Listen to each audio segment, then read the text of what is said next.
I gave your dead ex-husband's insurance money as a housewarming gift to my eldest son's wife. What's yours is mine, so no complaints, right? You want divorce. Understood. It seemed my husband was a bit surprised, thinking I would cry and refuse the divorce. Don't think everything will go your way. Just you wait and see. My name is Tiffany. Actually, Brad is my second husband. My first husband passed away due to illness. My first husband had an illness that he had suffered from since he was young, which worsened and he passed away. Worried about me being left alone, he left a considerable amount of insurance money. We had no children together. I met Brad through a relative's introduction. It was an arranged meeting, and I almost declined because I wasn't a first-time bride. But he said, "Don't worry about that." I was happy he seemed to accept not just me but also my deceased first husband. Since remarrying Brad, I've been a full-time housewife due to my weak health and his high earnings. I gave birth to our daughter, Stacy, and our son, Justin. And I've been doing my best with housework and childcare. Brad often brought work stress home, behaving selfishly and sometimes shouting unexpectedly. Despite his calling me names like parasite and a waste of space when in a bad mood. I am grateful to him for a financially comfortable life. Brad's family put importance on their firstborn son. Stacy and Justin were treated differently in every possible way, including birthday gifts, Christmas gifts, and school entrance gifts. During long holidays like summer break, Justin would be taken to Brad's family home and not returned for days. There, Justin indulged in sweets and games, disrupting his routine and study habits. It was always tough readjusting Justin back to our regular life when he returned, often rebellious and condescending. Despite my pleas for this to stop, thinking it wasn't good for Justin, Brad would retort, "I married a woman with a blemished family registry. And a wife shouldn't talk back." Stacy disliked Brad and his family and left home early. She married about 5 years ago and is now struggling with childcare. Justin married a young and beautiful woman 2 years ago. I often had issues with his wife, Valerie's, attitude, but we didn't meet often. And I thought maybe it's just how young people are these days, so I didn't interfere much. This happened about 2 years ago, when Justin and Valerie came over for dinner to celebrate their marriage. As soon as Valerie arrived, she said, "Wow, what a lovely house. Justin, you grew up here? How envious. Brad, you must be very capable to have such a home." No, my wife is useless and can't work, so I had to work hard all alone. But well, the house is getting a bit old, just like my wife. Old houses and women, not good, right? Women need to be young and cute like you, Valerie. Valerie, you're working, right? That's great. In this era, capable women must work and live in society, unlike my useless wife. Brad doted on Valerie, who was beautiful and well-groomed, and excessively insulted me. Our home might be old, but it's well-organized and clean. Valerie seemed to think it's okay to look down on me just because I'm older. She even directed that disdainful gaze at Stacy. "Sister, you're just like your mother. You should take better care of your nails and wear some jewelry. Have you given up because you have kids? That's no excuse. Justin, don't worry. Even after we're married, I won't become like your sister." Of course, Valerie. You're nothing like my mom or sister. I wonder if they're even the same species as you. Valerie mounts a misguided attack on Stacy, who struggles to raise her child every day. But neither Brad nor Justin seem to notice her antics at all. After Justin and Valerie left the dinner party, Stacy said in an exasperated voice, "What was that about?" I hate to say it, but I don't want to get involved. In response, Brad dismissively said, Are you perhaps angry because she hit the nail on the head? Ugh.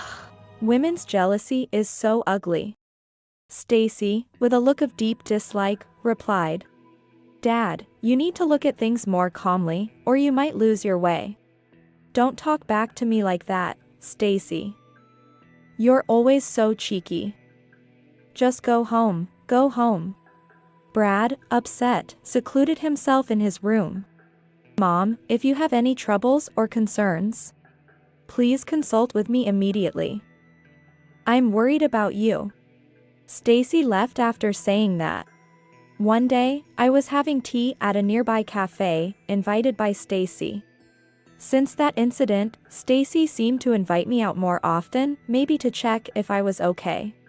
Mom, now that you're free from raising kids, why not find a hobby or something enjoyable? Remember how you used to love gardening? Are you still doing it? I'm still gardening at home, yes. Maybe I should study different types of flowers and planting methods, now that I have the time. These days, people post lots of gardening images on social media. It's fun and inspiring just to look. Here, let me borrow your smartphone, I'll install the app for you. Saying that, she installed a social media app on my phone. Indeed, there were many beautiful gardening images that were quite educational. I was impressed by how young people are using such convenient and enjoyable tools.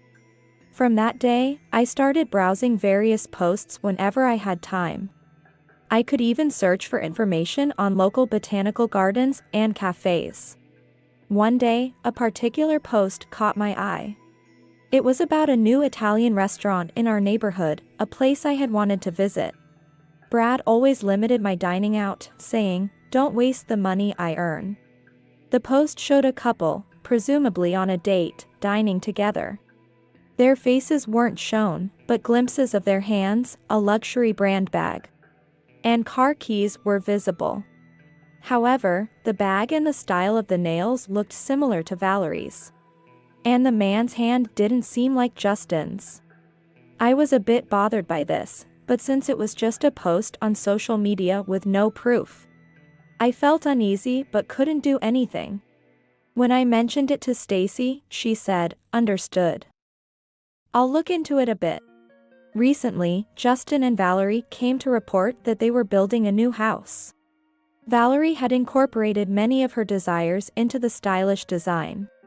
Justin cheerfully said, Valerie kept adding options, and the initial estimate shot up. She insisted on using a top-tier home builder. But how can I refuse anything she asks for? Well, I wanted a house nicer than this one. It's okay, right? When a cute wife like Valerie asks, Justin has no choice but to listen, right? I wish Valerie would ask me for anything too. Really? What should I ask for then? Ignoring my presence, the three of them laughed and chatted excitedly, while thinking that an extravagant mortgage might lead to future troubles. I planned to give them some cash as a housewarming gift. However, when I checked my bank balance, I found that the $300,000 insurance money left by my late first husband was gone. I confronted Brad immediately. The $300,000 insurance money from my late husband in my bank account is missing. What did you do with them? Where are they? Brad then said, That money? I'm giving it to Valerie as a housewarming gift. You've lived comfortably thanks to me, so that money is mine, right? If you have a problem, we can divorce." Saying that, he flaunted a divorce paper signed only by him in front of me. That money was a precious legacy left by my late husband. I never intended to use it all for myself. It was meant to eventually rebuild this old house into a small bungalow for Brad and me to spend our old age. Justin and Valerie were smirking and looking at us. Right? I mean, you're a remarried mother, aren't you? You should be more grateful to your husband. Did your former husband die of illness? That's so sad. But money can't be used by the dead, can it? We'll make sure to use it properly for you. I took you in, a woman with a blemished family registry. I expect some gratitude. Besides, the dead guy from ages ago has nothing to do with us. Wouldn't your cute Valerie using the money be more pleasing to your ex than you using it? I felt my emotions cooling towards Brad, who smirked at his own words. I had endured his domineering attitude and condescension because I believed he accepted me and my late first husband, despite not being a first-time bride. You told me not to worry about not being a first-time bride when we got married. Was that a lie? Huh? I only said that because I thought you would be more willing to work in my favor if you were feeling a bit of a drawback. And you were. My mother was harsh on you for that reason, but I don't care about such things. I was a fool. I seem to have completely misunderstood. I turned to Justin as a last resort. I've tried to show you love in my own way. Do you understand my sadness? What do you think? I can't understand your feelings, Mom. All I need is Valerie and money. You'll give us money, right? As a parent, you should do anything for my happiness. Fulfill your responsibility. This was a shock. My sense of guilt overwhelmed me for raising Justin this way. But I decided then to protect myself. Understood. Then let's divorce. Thank you for everything until now. I spoke in a surprisingly calm and low voice. Brad seemed a bit surprised, expecting me to cry and cling to him. But quickly wore a pitying expression. Are you sure? Think it over. As he tossed the divorce papers to me. Justin and Valerie were smirking. They looked like aliens to me. How much more could they look down on people? While packing my belongings quickly, I was planning for the future. Upon leaving the house, I immediately submitted the completed divorce papers to the city hall. I was no longer married. I rented an apartment a bit away from where Stacy and her family lived. I had refrained from pursuing them too intensely because I had a plan. One day, I received a call from Justin that Brad had been arrested for theft. It was only natural that my ex-husband, who was already a stranger to me, would be suspicious of my attempt to withdraw a sum of $300,000 from a bank book in my name at a bank. Brad was insisting at the police station. I supported Tiffany for years, so her things are mine. What's wrong with me withdrawing this money? But such an argument was obviously futile. I had thought Brad was a calm and competent person, despite his personality. Realizing how warped his thinking was, I felt embarrassed to have spent years with such a man. Justin seems to think that if I ask the police to reduce Brad's charges, his sentence will be reduced. But what makes him think I will cooperate to reduce Brad's charges?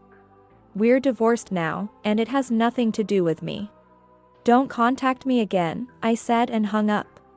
Later investigations revealed that Brad had been embezzling company funds, leading to his dismissal. This was unexpected. What could be the reason for committing such crimes for money? I felt there might be more facts hidden from me. Around the time of Brad's arrest, Stacy contacted me. She had been investigating the SNS account I had previously been concerned about. The ones I had seen before had been posted in a way that took care not to show their faces. But as I looked through some of the posts, there were a few that could easily be seen in a mirror or easily identified where they lived. It was indeed Valerie. I am appalled at how little risk management skills she has, selling out her own personal information in order to get a lot of likes. In addition, she seemed to have personal relationships with several men. And some posts suggested that she was having an affair. I confronted Justin with this evidence, provided by Stacy.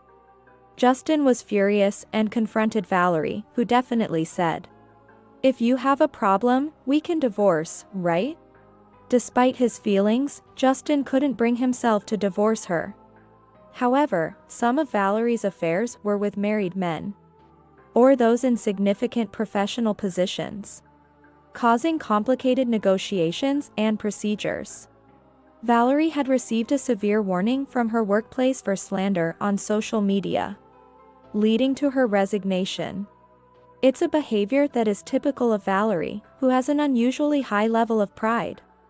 Well, that, too, is no longer my concern. A few months later, Brad called me. I didn't want to answer and ignored it a few times, but he kept calling, so I finally picked up. Do you know how many times I've called? Okay, whatever, my house is a mess. Nobody does any housework.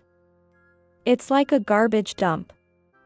You, come back and clean it up. Huh? Who are you? What? Oh, Brad? Your voice sounded so old, I didn't recognize it. What do you want? I'm telling you to come and clean our house. Are you deaf? Why should I, a stranger now, come and clean your house? What's with that arrogant tone? We were married once. So you have a responsibility for the house I live in. I have no such responsibility. Why don't you do it yourself? Housework is simple, anyone can do it, right? I couldn't help but recall what I had been told in the past. A man doing housework? Never. I've always said housework is a woman's job. You're so stupid. Why don't you ask your beloved Valerie to do it? Isn't she currently an unemployed parasite and a waste of space? Again, I recalled what I had been told in the past. I can't ask Valerie to do such things. It was clear Brad feared asking Valerie to do housework and possibly upsetting her. Listen. We are divorced, which means we are no longer husband and wife. I have no obligation or responsibility to clean your house. Do you understand? If you contact me again, I will consult with a lawyer. What will you do? With that, Brad hastily ended the call. A few days later, he called again. Hey, I'm sorry. Please come back. I'm in trouble without money. Wait. I'll remarry you. That should settle it, right? Then you have a responsibility to take care of me. Come on, come and do the housework and cook for me. Why do you think I would happily reconcile with you and take care of you? I refuse. Absolutely not. If you keep bothering me, I will call the Pollock. The call ended abruptly. I hoped it was the last time. Brad had been trying to please Valerie by giving her gifts, like bags, earrings, accessories, and even paying a down payment for a luxury car. He embezzled company money for this purpose. Valerie was well aware of Brad's intentions and fully exploited him. Even after Valerie's true nature was exposed, both Brad and Justin couldn't seem to leave her. Stacy once said to me, Valerie seems like a community crasher. A community crasher destroys relationships within communities such as companies, university clubs, mom groups, or neighborhood associations. They are often aggressively critical and have distorted needs for recognition. Whether Valerie was truly a community crasher, I wasn't sure, but it seemed close. However, there was nothing I could do but to live my life without involving myself with them anymore. Now, they're known in the neighborhood as the infamous family living in a garbage house, constantly arguing. And since the hoarding house reflects Valerie's extravagant taste, the monthly loan is apparently quite expensive. It's rumored they're falling behind on payments and might soon lose their home. I'm now living peacefully in an apartment near Stacy's family. My gardening skills have improved thanks to the knowledge gained from social media. I sometimes work part-time in gardening at local parks or botanical gardens and volunteer as well. I enjoy spending time with my grandchildren and having meals with Stacy's family. Stacy's husband is kind to me, and I'm very grateful. Looking back, it seems my late first husband may have revealed Brad and Valerie's true colors. This experience has made me reflect on how I've always felt inferior and never took action.